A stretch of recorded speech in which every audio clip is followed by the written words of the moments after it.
Thank you. Thank you for the opportunity to be here. I always sum up my bio as say I'm a recovering lawyer with a lot of versatile skills, so they let me lead a lot of different teams and bring out the best in them. And I think that's what we've got here today is a panel with a lot of diverse perspectives that, you all spent the last couple of days talking about the role of strategic ports, some of the challenges that are faced, and really how do we enhance and engage in a way that keeps the fluidity of the military cargo moving. And that's what we're here to bring all together. And in the interest of time, I'm going to introduce Joe Conroy here, who's the chief of the Office of Maritime Security Response Policy for the U.S. Coast Guard. And then likewise, after he shares his perspective on how we engage and enhance the fluidity of moving this cargo, he'll pass it on to Heather Carlisle, who then introduce our next panelist, and we'll just flow just like we are going to do with the cargo. We'll just flow through our remarks quickly, and then you all hopefully will come to these microphones and ask questions, or I've got a few heavy hitters for them if you'd like. But I understand that you all have not been shy, so let's keep it that way. Joe? Thank you, Cathie. I think first off I wanted to announce to everybody, and I know you're going to be disappointed, but I've canvassed the panel, and this is going to be a PowerPoint-free panel, okay? I know, I hear all the groans. I was, like everybody else that's come up here, I wanted to express my thanks to the folks that organized this conference, but I didn't want to repeat the same things that everybody else did, and I remembered that there was kind of a baseball theme when we first started this conference, the throwing, the catching, all that stuff, and I tried to think, I'm a baseball fan myself, so I tried to think of how I could put that into baseball terms, and so I tried to think of the great baseball minds of my time, and so, of course, Yogi Berra came to mind. And I remembered, I think it was either in his induction into the Hall of Fame or at a Yogi Berra Day or something, and he was asked to speak, and he was so overwhelmed, and he said, I want to thank everybody who made this day necessary. He's always great at picking the wrong word. So, and actually, this conference is kind of necessary. So, and it was a great job that everybody did putting it together.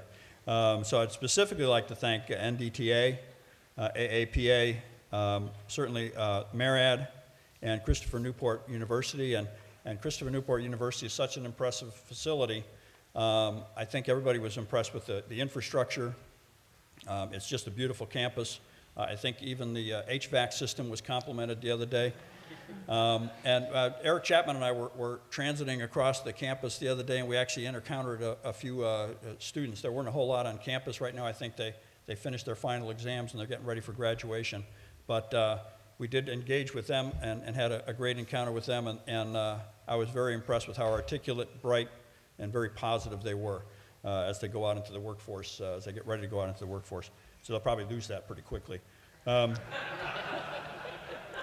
I've been to a lot of these NPRN steering group meetings and things, and I was telling Kevin Tokarski this morning that this is the best attended of any of them that I've ever been through over the years, and not just from a numbers perspective, although I think this is probably the most people that we've ever had at one that I've attended, but also the level of participation, the fact that General Farman's here.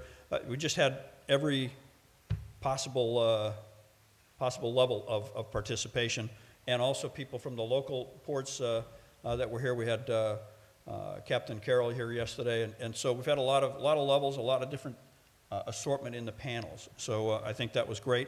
Look, we have a lot of Coast Guard people here today. I have to kind of give a shout out to them. They may not be that apparent to you because in addition to having the active duty people in the blue uniforms, we have a number of civil servants here, and they've come from as far away as Seattle in California, and Craig Peterson actually came here from Honolulu. Craig, you ready to raise your hand? I don't know what you were thinking coming here from Honolulu. But if you had read my resume, and we aren't going through the resumes right now, you'd question why I'm even here. Because my background when I was on active duty was I was a Coast Guard cutter sailor. I spent most of my time on the water doing drug interdiction and migrant interdiction, and not so much fisheries enforcement, search and rescue, nothing to do with what I do now. And so you're trying to figure out why is this, how is he qualified, and I'm probably not. But I have a secret weapon. And the secret weapon is another guy that I need to thank, and that's Eric Chapman. Eric, could you stand up for a sec? So if you don't know Eric, you must be new, okay? Because Eric is the face of the Coast Guard when it comes to the National Port Readiness Network. He is our working group representative, but he's really the guy that knows the system inside and out better than anybody that I know. He's the guy that the people in the Coast Guard people in the field, if they have a question, they contact him. And when Nuns wants to get some information from the Coast Guard, they go to him. So it's just, he's my secret weapon. He's the guy that keeps me on track. So with that said, I wanted to kind of give you a little bit of context, because I know that the Coast Guard is sometimes misunderstood as an organization. And first thing I would tell you is that we are a multi-mission organization. When I say multi-mission, we have 11 statutory missions, so a lot of different types of things ranging from maintaining aids to navigation, search and rescue, counter drugs, things like that, and of course defense operations and security. One of our 11, okay, which is kind of where Eric and I are, is ports, waterways, and coastal security, okay? It's kind of the mission that grew out of post 9/11, although it has its roots in port security even before that. So that's one of the 11 missions. Of that mission, we only really own kind of the operational portion, okay? So my staff oversees implementation of Coast Guard security patrols, Coast Guard security boardings, escorts of Navy high-value units, escorts of ferries and cruise ships and high-capacity passenger vessels, or vessels carrying dangerous cargoes. And some of those things link right into the other part of our mission, which is supporting military outloads, which kind of brings us to why we're here and why we're members of the National Port Readiness Network. So that's a big part of us, but and it's important to the Coast Guard. It's an important mission. So how do we help those cargoes flow through the port? From an operational level, mostly what we try to do is we provide security, waterside security, whenever there's a mill outload going on, when a vessel's being loaded or unloaded. We try to be there to enforce a fixed security zone with armed vessels to provide protection there. And when the vessel leaves the pier or is and bound into the pier, we will escort them with a two-boat armed escort as well. That's kind of what we do and how we do it. The other part of what we do is, from a kind of a non-operational but a coordination level, we participate greatly in the Port Readiness Committees, the PRCs, and in a lot of cases we're performing a coordination role in that regard, kind of leveraging the relationships that we have with all of the port partners. You know, with our various Coast Guard missions in ports, we have contact with a lot of industry partners, a lot of other agencies, state and local and federal agencies within the port. So we're kind of an ideal agency to have coordinate some of that. And in a lot of those PRCs, the Coast Guard captain of the port is actually the chair or the co-chair. So they play kind of a coordination and leadership role there. So how are we doing?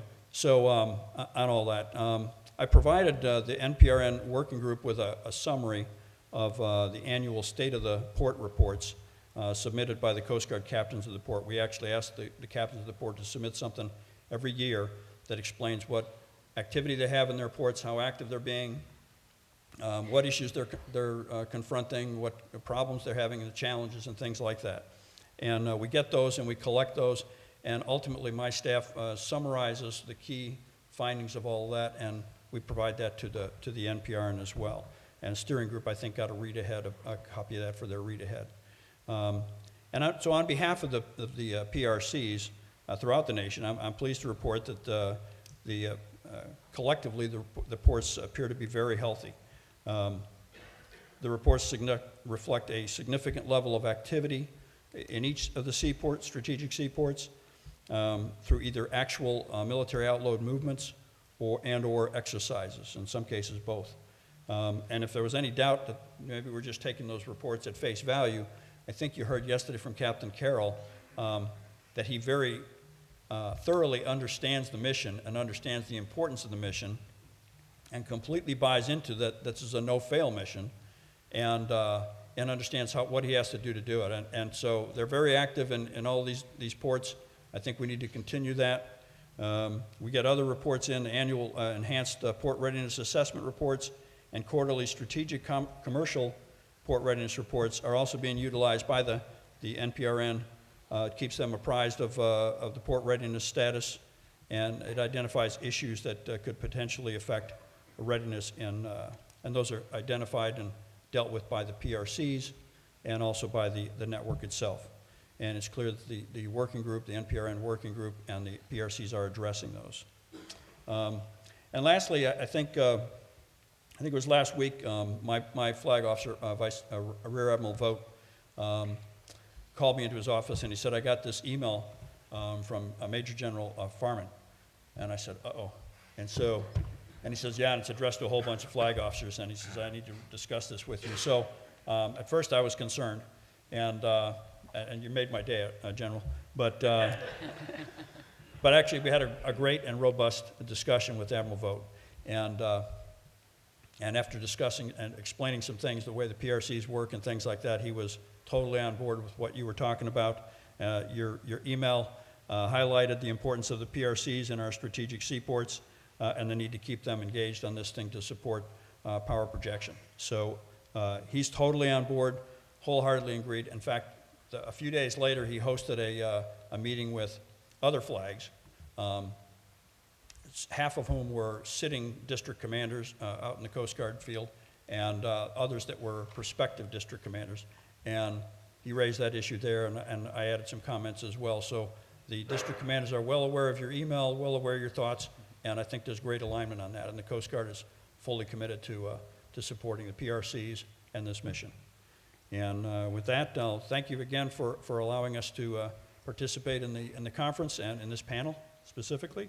And I'll introduce Colonel Heather Carlisle. All right. Well, good morning. I'm Colonel Heather Carlisle. I'm the commander of the 596th Transportation Brigade. So my brigade's responsible for operating the ports, everything west of the Rockies. So my teammate this morning, Fred Christ, responsible for everything west of the Rockies, and I get everything east of the Rocky Mountains. So primarily affects ports all throughout California, Washington State, and Alaska, as well as both ammunition terminals, Matsu and Matco. So first of all, it's an honor to be here, and like everybody else, I'd like to thank CNU, NDTA, SDDC, and MARAD for this absolutely fantastic event. And then very briefly, I'll just touch on kind of our perspective as part of SDDC, and I'll just hit some of the wave tops, and then I'll turn it over to one of my battalion commanders here who'll hit things in a little bit more detail. So right up front, I just need to highlight that the expertise and capabilities that our commercial carriers and industry partners bring is absolutely critical part of our success. The continued support, coordination, and synchronization with our commercial carriers and industry partners is vital to our ability to deliver readiness and lethality in support of our nation's objectives. So with that, our strength really lies in our ability to provide the mission assurance through the effective integration, synchronization across the 8 readiness levers that we talked about yesterday, primarily affecting seaports, rail, vessels, trucks, highway, and then the ammunition ocean terminals. So I hit briefly just some of the challenges we see kind of at our level. Labor availability, we've touched on a little bit yesterday. So we do compete with the modern seaports and the commercial industry. Just give a quick example. In Seattle a couple of months ago, we had difficulty getting enough laborers to fill the gangs to discharge the vessel because we're competing with a cruise terminal right next door that had some cruise ships come in. So, not a big deal, but it did cost us a few hours of production. But with that, the other side of that coin is they're always there when we absolutely do need them and the chips are down. And so I'll highlight, we've talked about Hurricane Florence quite a bit, and as that impacted us in North Carolina, we got 30 to 50 inches of rain in about a 48-hour period. So road network was chopped up throughout the state. If it wasn't underwater, it was chopped up. And Port US was able to get the stevedores to our terminals so we could get the ammunition out, load the ship, get it out of there, despite the damage to their homes, right? So they had the flooding, damage to their homes, they're able to get there. Not only did they load the ship on time, they actually loaded it a day early. And so definitely got to give a shout out to the Port US and the incredible support they do give us when it really, truly matters. Touch briefly on rail lines, as I missed with some of our other panel members. So rail lines into the seaports are always a big concern for us, as 70% of DoD cargo moves by rail from the home station to the seaports. And some seaports have, much more advanced rail infrastructure than others. For example, there's no good way to get ammunition into Naval Magazine Indian Island because the rail lines just don't go all the way up into NMII. Similar challenges with Oakland. Rail lines stop a couple of miles from the actual wharves, and so, not really conducive to moving heavy brigade combat team. We talked a lot about weather yesterday as the original contested environment, and I thought that was extremely well said. And that presents us challenges year-round in almost every location we operate, from the earthquakes and volcanoes in Alaska, wildfires, mudslides across California, or hurricanes in the south, which just really highlights the need to have resilient and redundant infrastructure so obstacles in one area don't become showstoppers for an operation. Been most impressed by the entire rail industry and the resilience we have with the rail infrastructure and their ability to instantaneously develop detours and repair infrastructure to work around issues so we can keep military moves almost on schedule, if not on schedule, every time. And we see this routinely on the West Coast and also, again, through North Carolina after Hurricane Florence. I think within 24 hours, they had the Wilmington rail infrastructure up and running. And then they reached out to us to see what they could do to help us repair our infrastructure there at Military Ocean Terminal Sunny Point. So really incredible teammates. Touch on congestion briefly. I know we hit on that a lot yesterday. Not a big concern, but it's a very important consideration in every move that we do because we're always competing with holidays or some other part of the environment with cruise ships, things of that nature. So we always got to carefully wrap that into our planning consideration so we can synchronize our moves around that. Give another example from the Port of Alaska. Commercial cargo has priority in Anchorage Tuesdays and Sundays. Certainly not a problem at all, but it's just a consideration that we have to plan around so we don't disrupt their commercial industry.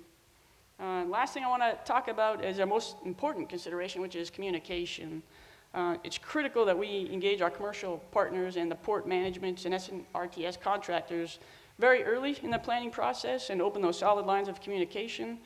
This helps us to avoid the surprises and develop our plans around the unique environment and infrastructure at each port. Because, like we said, if you've seen one port, you've only seen one port. Each one is so unique.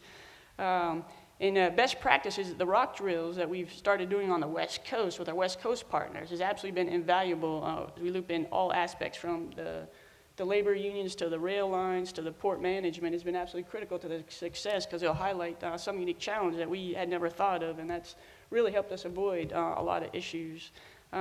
So with that, I'd like to introduce one of my battalion commanders here, Lieutenant Colonel Jeremy Gottshall. He's the commander of the 833rd Transportation Battalion at JBLM. And he's responsible for port operations across the Pacific Northwest and Alaska. So he's my commander on the ground in Tacoma, Seattle, Grays Harbor, NMII, Everett, Anchorage, managing those port operations. So with that. Good morning. Thank you, ma'am. Appreciate the introduction. So good morning, ladies and gentlemen. Thank you very much for the opportunity to be here. This is my first conference of this type, and it's very well attended, and I am impressed with the level of commitment that each organization represented here. There's a lot of senior leadership from across the board, DOD as well as our commercial partners, so it's very encouraging to see that. And I think any issues that we do identify this week, I'm already getting the impression that there's enough initiative and enough willpower seated here in this room to really get after some of these challenges. But overall, back to the topic at hand, field support to military operations at our seaports. So to me, that brings to mind, when I think field support, I'm thinking kind of the execution level where the rubber meets the road for our operations. So as everybody here is well aware, we deliver readiness and lethality by, with, and through seaports, and for my AOR in the Pacific Northwest and Alaska. So before we get started, I just want to thank some of our partners who have made it out here this week from the Pacific Northwest and Alaska. So Carl from the Port of Everett. Carl, thank you. Seth from the Port of Grays Harbor. Lori from the Port of Longview. I think Lori's still, there she is. Hi, Lori. Andre, who you met earlier from the Port of Tacoma and Northwest Seaport Alliance. Great partner there. And Steve from the Port of Alaska. So thanks so much for being here. And I think we also have some partners from District 13, U.S. Coast Guard in Seattle, and maybe Sector Puget Sound as well. But and our partners from Jones Stevedoring were here as well. So just kind of, I wanted to mention those folks as just a way to highlight that when we're executing, planning, and conducting our after-action reviews for our operations there in our area. The friendships, the relationships, and the partnerships are really critical to getting the job done. And one of the aspects of the prompt for this panel was, what are the issues and how do we address them? So there are, every time we do an operation, there's always going to be issues. There's always hiccups for one thing or another.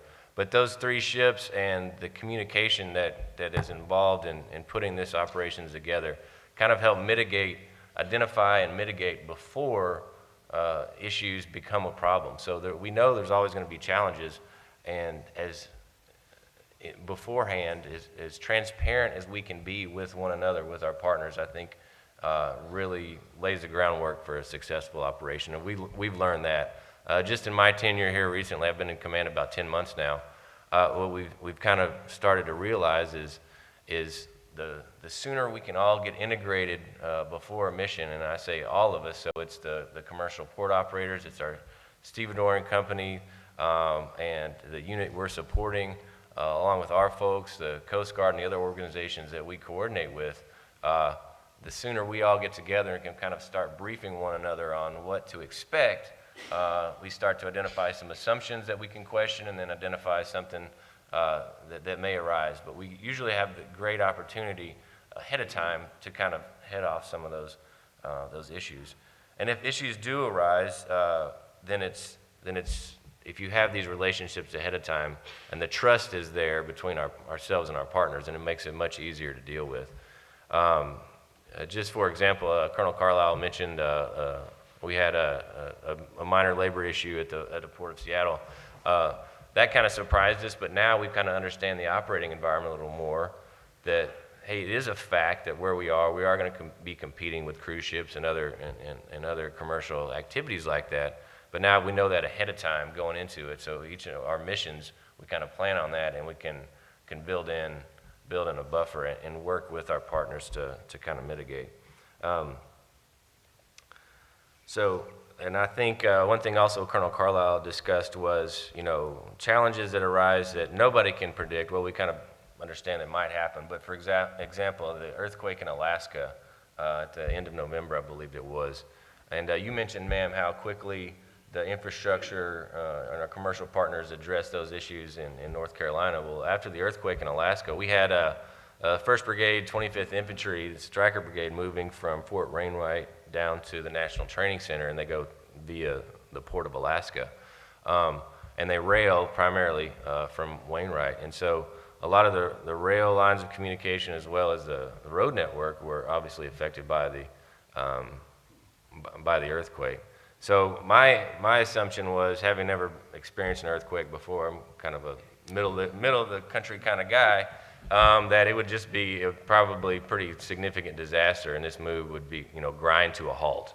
But within just a couple of days, I was amazed at how quickly the highways and how quickly the Alaska Railroad tackled those challenges, and the move was back on track. So in that communication piece with our partners, to not only, that they were working the issues, but they were able to communicate to us pretty quickly how they were working and when we could anticipate that move being back on track. And those relationships, you don't do that in the instance of the problem, right? So we were able to tap into relationships we already had, and I think that's kind of critical. And so if I could leave with kind of my key theme that I try to get across to my team and our local partners is communication is probably the bedrock of dealing with issues as they arise or heading them off before they happen. And if we can be transparent with each other as much as possible with our commercial partners and integrate them into the team, and it's not an us and them mentality, it's certainly a we, it's a one team kind of mentality, that communication is absolutely critical. So speaking of one of our key commercial partners, I'd like to introduce Miss Theresa Lorinser. She is met her back in Seattle. We had a rehearsal of concept drill before our mission at T5. Great partner, not only for us and for that mission, but she's the director of marketing for BNSF, as well as the rail chair for SDC. So Theresa, all right. over to you. Thank you. First of all, I just have to start with, I am humbled to be here in front of the world's greatest logistics people. So I just hope I can add some value, and hopefully we'll have a good dialogue of some questions too. But thank you for this opportunity, and we do appreciate it. So just starting out in reference to the rock drills, I think it has been a very good interactive opportunity for all the modes to come together. We've participated in the last year in Seattle, Oakland. We've done the Charleston out of Fort Hood. And every time we learn something, and I have to agree with what you said, Colonel Carlisle, is you've seen one port, you've only seen one port. And we see that too in the rail industry. And everybody's got their unique style. But just going through on some of the topics I want to get through today. So we'll talk a little bit about the fleet, labor, infrastructure, some of the challenges in weather, and communication. But I will talk very briefly on each of those. In regards to our fleet, we made the decision 2017-18 that we were going to enhance and increase the capacity of our fleet, and we set out and we purchased through a national pool. So all the railroads are, not all the railroads, all the Class 1 railroads are part of TTX, which is not tabletop exercise. That is the name. It's a rail car. But it's a national pooling effort where we can go together and then we can pool the cars and we can use them more efficiently. So we made the decision to purchase 850 of those 100-ton, 89-foot flat cars. Now the significance in that is this is a new model car, and it does have the ability to flex. So you can put containers on it, and you can also put, it's got the chains. So most of the time we see the tanks and things on there, the strikers, but you can also use them for containers. So you don't have to order a specialty rail car, so it does help with the efficiency. The other thing with this fleet that's significant, and we talk about how we connect commercial and military readiness, and this fleet can also be used in other commodities. So there was also a decision by some of the railroads, not through the pooling, but to go out and purchase this same model car for wind energy. We've purchased for pipe moves, and so there's a broader fleet. Flash forward, end of 2018, the decision was made to add another 400 of those cars into the national pool. So we are going into 2019 with a very efficient fleet, a very well-equipped fleet, and one that can toggle between a container and a striker, which I think that is great. So I'm glad the railroads all came together on that. Just one observation when it comes to fleet and the ports. To be honest, most of the ports, I very seldom have problems. They can usually offload our cars rapidly, so that's usually a good thing. Sometimes we're in between projects and that, and they dwell, but usually we're doing that more at the bases where they have the rail infrastructure. So that process works well for us. Hopefully it works for everyone else. On the labor side, just to give you a high level of our labor stats, the Class 1 railroads make up 145,000 plus employees. 90%, or that's all the railroads, 90% of that is in your Class 1. And of that, probably about 85% is 24 hours, 24/7 type work. A lot of it's maintenance away, our TY&E, which is train yard, engineer crews. So we have a lot of operational folks involved. The other thing with this too is the railroads have always made an effort to hire veterans, and a lot of it I'd like to think we do it for patriotism, but we really do it because it's good business. I mean, it's a good decision. 1 in 5 of our railroad employees has some military background, and we have also found they're highly skilled professional. They know they are disciplined, they are committed, they are used to working in a safe environment, which is so important when you're in transportation. So it's been a great resource for us. Moving on to infrastructure, which is always important to everybody. And this is since 1980, and we always use that benchmark because that's the Staggers Act. But 1980, since then we have invested in the network $660 billion. So we do continually invest. A lot of that infrastructure goes basically to keep the lights on, to keep the trains moving and the tracks rolling, but a lot of that is investment in whether we're building extra siding, double tracking, triple tracking, just whatever, buying rail cars, locomotives, those other things too. Weather. First quarter was a mess for weather. Oh my gosh, we got hit with everything in the West. We had record rainfalls, record snowfalls, mudslides. We had, well, earthquake in Alaska too. And I mean, all of these things we recover from, is my point, is it's difficult and it's challenging and it slows us down a bit, but we always do recover and we do it rapidly, and I've heard that today, so that's good. I was just gonna step back a moment to Hurricane Harvey, which was in 2017. And we had our rail tracks up and running within 24 hours. We were serving most of our customers, you know, some just were in a bad place, within 48 hours. And the thing with hurricanes is you guys are all in the naval side and experience. For us with the tracks is, if we have a rush of water, if it's not a rapid surge, usually our ballast will stay intact. I mean, that's our plan, that's what we hope. So pending on the rush of the water, that really depends on how much infrastructure gets damaged. So usually we can recover pretty quickly from our hurricanes because we've done them before. And we usually recover pretty quickly from some of the other natural disasters too. Just slows us down. I think the hardest one for us is actually when we have these severe temperatures.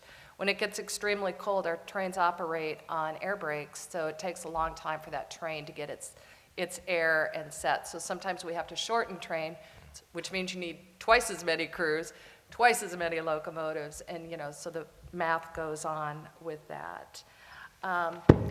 Sorry. There were a couple of things that were said during this session, last 2 days, that I just wanted to make quick comments on. So I've heard a lot about cybersecurity, and I am not the cyber expert, as I've told General Broadmeadow. But we do have that connectivity, and we have provided the 4 Class 1 railroads that are actively involved with SDDC. We have provided our leadership cybersecurity folks over to SDDC, so they're all making the right connections and coming up with new things. I also heard mayors talk about LNG a little bit on their ships. So there was a recent executive order that was passed, and LNG can move in rail cars. So if that's something of interest, we should probably talk. Just let me know and we'll get you guys connected with the right people. But that can now move in rail cars. There has been some waivers that were provided for stuff, LNG moving in ISO tanks on the FEC, which is a short line, and someone else had a waiver. But anyway, so that is coming. What else? That probably concludes. I think that's it. Cath, I'll turn it back to you. Thank you.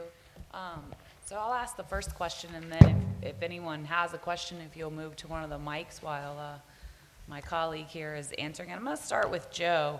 I think it's a unique opportunity to have someone who synthesizes all of these state of the port reports from the captains of the port. And so I'm eager to understand if there are any common themes or concerns in those reports that might be helpful to us as we work together in being able to support, the movement of the DoD cargo. Probably both. Some of the themes I already mentioned in terms of a lot of activity, a lot of good coordination, a lot of exercising, and that indicate a lot of really good health in terms of the readiness of the ports. Some of the concerns that were expressed in the report, I think, reflected concerns about resource constraints, which I've been in the Coast Guard since 1970, and I don't think I can ever remember a time when there wasn't concern about resource constraints. We're a very small service. We've got a lot of missions.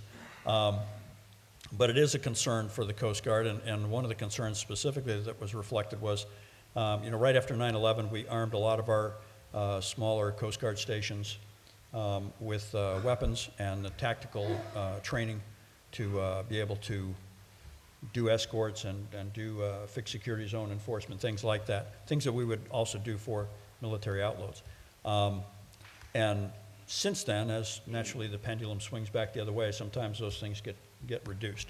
And that has happened with the Coast Guard, certainly. We don't have as many Coast Guard stations that are, we call it level 1, but it's essentially someone that's capable of machine gun capable and trained to do those types of missions. So there's an increased reliance on some other resources that the Coast Guard has. They call them DSF, or Deployable Specialized Forces. We have a number of these, they call them Maritime Safety and Security Teams, scattered around the country, and we can deploy them. So they're not fixed like a station would be. So we utilize them to support a lot of these military outloads. But there's a dependence on them then. We're increasingly reliant on them as opposed to the organic forces that used to be there. And I guess that'd be okay, except for people have realized that those MSSTs are very valuable, so they use them for other things like presidential security and these nationally special security events that exist throughout the country where we're supporting the Secret Service and things like that. So they're not double and triple task, but they're certainly a very popular, desirable resource, and so we have to be careful about the way we use them. So I think there's concern expressed by the Coast Guard captains of the port that oversee this mission and the PRCs that, will those resources be available when we need them? So far they have been. The concern that I think Eric and I both share is that, in the event that we went to war with a major power, it wouldn't be surprising that not only would we have to have a major increase or surge in our military outloads, but we would also likely be increasing our security posture in our ports. So that's our other part of the mission that would also be relying a little bit on those maritime safety and security teams. So then we might be double and triple tasking them, and it'd be a scheduling challenge for us. It might affect our other Coast Guard missions. Maybe we'd have to reduce our counter-drug mission or something like that. But we would find a way. It's just that it certainly is a challenge that was voiced by some of the captains of the port. Given the comment that was echoed about, once you've been to a port, you've been to one port, and the variety of approaches that you may find at the different ports, how often do those folks become available for readiness drills at various ports so that they The have MSSTs? that? Mm-hmm. They actually do a lot of training. When they're not actually deployed, they're almost always training, either in their own port, or they will actually sometimes deploy to another port just for the training. But they're kind of used to operating in environments other than their own. So. Great. I think we have a question over here first.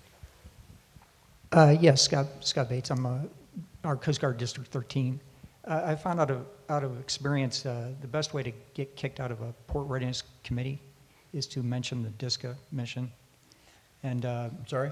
To mention the DISCA mission within the Port Readiness Committee. From my point of view, and I think what's been articulated is Coast Guard's multi-mission, but what we're faced with is, yes, the force projection mission is no fail. But what I'm continuing faced with is the DISCA will come in and say, well, the second closest mission is that. The only thing that I can think of to do from a regional perspective, region meaning District 13, is to somehow come up with a way in which I can get force projection mission planners in the same room with fourth component with DISCA planners and say, and that overlap is that infrastructure. How do we make that, how do we justify investments in that infrastructure across the modes in order to deal with both of those mission sets with the full knowledge that force projection is the no-fail. But as a good Coast Guard contingency planner, my problem is, what if they happen at the same time? That's my planning component. So my question is to the panel, is there a way, or what are your thoughts on how we might better bring those two, the force projection and the DISCA planning team together? Is there a way? You directing that to me, Scott, specifically, or The anybody? panel in large, Joe. Because I think Coast Guard mission prioritization has always been a challenge. Defense support to civil authorities, which Right. is controlled by NORTHCOM. Right. I think mission prioritization is a problem writ large. I mean, for the Coast Guard, that's a problem when you have 11 things that you're supposed to do. Every one of the program managers thinks their mission is the most important and is a no-fail mission. If Captain Brown was here, he would be telling you right now that a counter-drug is king, okay? And I used to have that job, and I would have said the same thing when I had his job. I'm not sure how we fix that. That's partly a Coast Guard internal mission. That may be more partly for the rest of the panel. It's something we struggle with. We have, at least for the PWCS mission, for the MISRO mission, we have a little bit pre-planned that. I talked about if we had to go to war with a major power, how we would deal with increasing MARSEC, maritime security level, at the same time that we're increasing our mill outloads. And what some of the district commanders probably don't even know is that in our manuals, we've actually pre-authorized them to reduce their counter-drug mission and reduce their migrant interdiction mission and reduce some of those other missions. So they've already been pre-authorized to do that. They probably, in a lot of cases, don't want to do that, and other missions as well. So I guess some of that's already been authorized. It's just a question of whether or not we're ready to do that. And I think that's a good discussion to have with your district staff, but also within your PRCs. Other responses? Yes, sir. Well, so I think you hit the nail on the head when you talked about mission prioritization. So, I think in the event of a contingency, we're going to get some guidance from DOD on what's the priority of move. And so I think we'll just kind of fall back on, what's the priority of move? So if I may, in our AOR, it's kind of a topic that comes up not infrequently because of the propensity for natural disasters. So a couple ways that the whole enterprise there kind of gets after it ahead of time. There's no easy answer because you can't predict the size, scale, and location of one of these disasters. But in the Pacific Northwest, we have what's called the Cascadia Subduction Zone, and it's the seismic event that could pretty much, we're looking at ports of Tacoma and other places there in the Sound that are probably, pretty quickly not usable. We're talking about soil becoming liquid over, several hundred square miles, and, that could trigger another volcanic kind of. So it's a pretty serious threat. I don't know how, what the likelihood, but some of my team members, as well as the Coast Guard, the sector there, local civil authorities, the Northwest Seaport Alliance, I think, Andre, you guys participate pretty regularly, and so once every year or so, they get together and do some planning on, what is our contingency, and like Colonel Carlisle said, pretty quickly, we'd probably be getting some guidance on what the priorities are, at least for our operations. But it's similar in Alaska. So in Alaska, if you're talking about the DISCA mission, NORTHCOM, Alaskan Command is a 3-star headquarters that's a sub-unified command under NORTHCOM. And so their CG is pretty keen on that. And he's, he lets, the U.S. Army Alaska CG kind of focuses on the force projection. And Alaska Command has a lot to do with Homeland Defense and the DISCA mission. But they regularly host events and bring in outside partners to kind of get after that, because it's in either of those instances, Alaska or the Northwest, a significant seismic event, and you've got some serious issues in a hurry. But it's no easy answer, but it's trying to make those connections before the event happens. So that's kind of what we see in our area anyway. Scott, it may not be public knowledge, but with all these contingencies being exercised, including the southwest border right now, there's all sorts of solicitations go out within the Coast Guard looking for people on staffs that can they stop what they're doing temporarily and deploy to the southwest border, or for Deepwater Horizon when that happened. So whenever these contingencies happen, and hopefully they happen one at a time, okay? But every once in a while they overlap. And DHS has contingencies that they try to exercise, and a lot of times they'll reach out to the Coast Guard, or Coast Guard itself will reach out from within and try to pluck people. So we kind of hollow ourselves out from within at times, I actually got a call myself from somebody asking if I could deploy, and I said, do you know how old I am? And when I told them, they said, oh, we didn't realize that. Do you need any help? But it is a challenge. So, good question. Over here.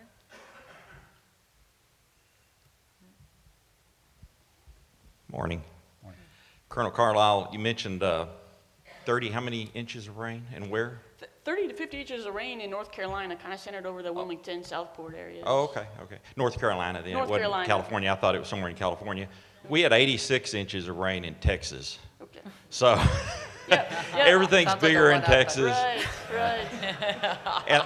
And I'm going to go a little bit off topic. Larry Kelly here, who's port director for Port of Port Arthur, that night was sleeping on his couch, actually fell asleep watching TV. I don't know how you fall asleep during a hurricane, okay? But what woke him up was water touching his rear end coming into his house. So, yeah, so. But I want to get off Theresa rail, okay? We talk about speed of war. Yep.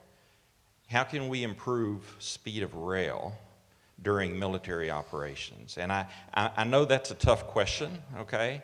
But maybe it's a topic for a roundtable going forward between the ports and the railroads, and how we can maybe improve that speed and coordination between railroads, not only BNSF, but UP and some of the other railroads that we deal with. And especially what's fixing to come up next year, the crossing of the Mississippi River. You know, is there anything we can do there to move cargo from Fort Hood to, where are you going, General? Charleston? Jacksport. Okay, so going to Jacksport in this exercise next, not that I'm hoping that you can improve, because I'd prefer you to come to Beaumont, but in any case, it's something I think we need to look at, because if we do get into a situation where we've got the balloon goes up and we've got to move quickly, you know, that's going to be important that we study that now and determine that. So any comments on that? Yeah, I do. So thank you for that, because there is something that I would like to bring up. As far as, you know, we pretty much move at our track speed with the military. They do. We have to meet their required delivery dates, so we do make that a priority. So I guess collectively, when you think what can be done better to make it move faster, is, you know, one of the things we did learn in the Charleston move that we had from Fort Hood to Charleston is the clearances. If we could take the high wides and consolidate them on one train, you'll have one train move a little slower and the others can interchange more rapidly.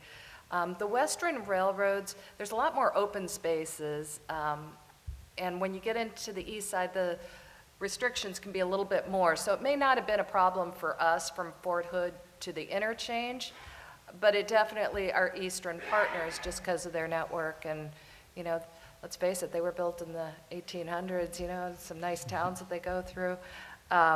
So anyway, so that would be something.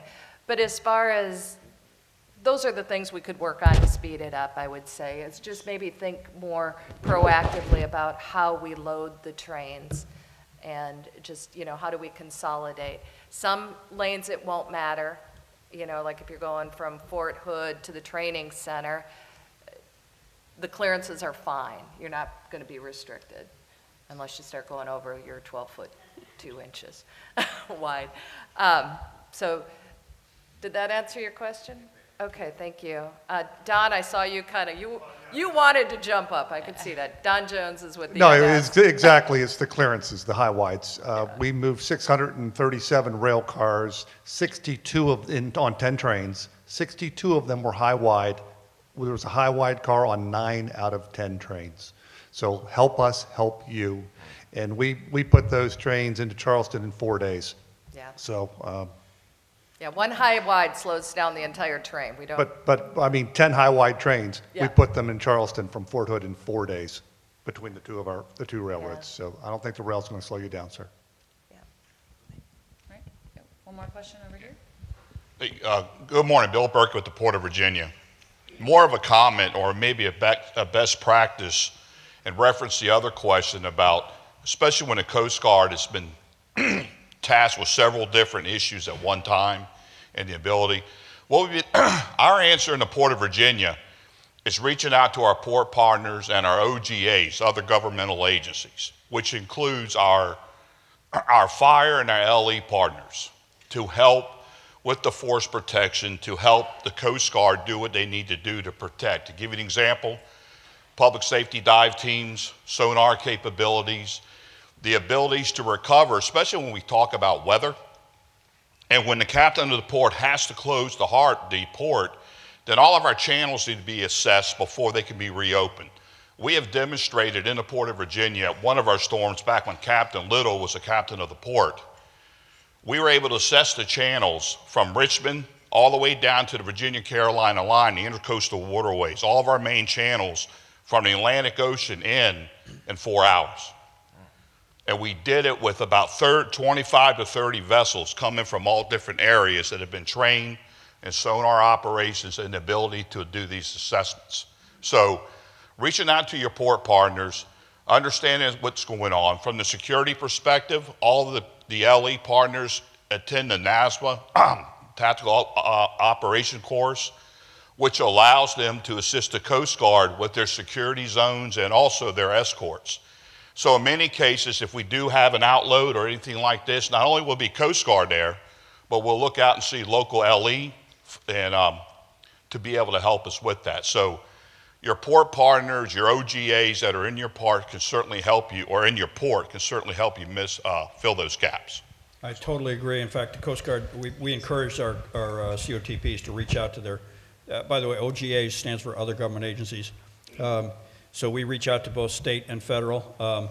Probably a lot of times the NASBA, of course, definitely helps. Some agencies that would like to help us don't have the armament to do a high-value unit escort and things like that, but so we're a little bit selective in that regard, but we do allow certain agencies to help us. It's interesting because some state agencies, like in Texas, are very heavily armed. It's surprisingly, maybe alarmingly so. But thank you. So that ends our time, and I want to thank each of our colleagues here for sharing their perspectives. I think there's been a lot of lessons learned and a broad reach of experience here that has helped inform us on some of the solutions and some of the things we can do to stay ready, to deconflict some of those resource strains, and encourage you, because I've seen their notes. If you have time after, they have a lot more. We just ran out of time, but thank you all very much for your attention and time. Thank you.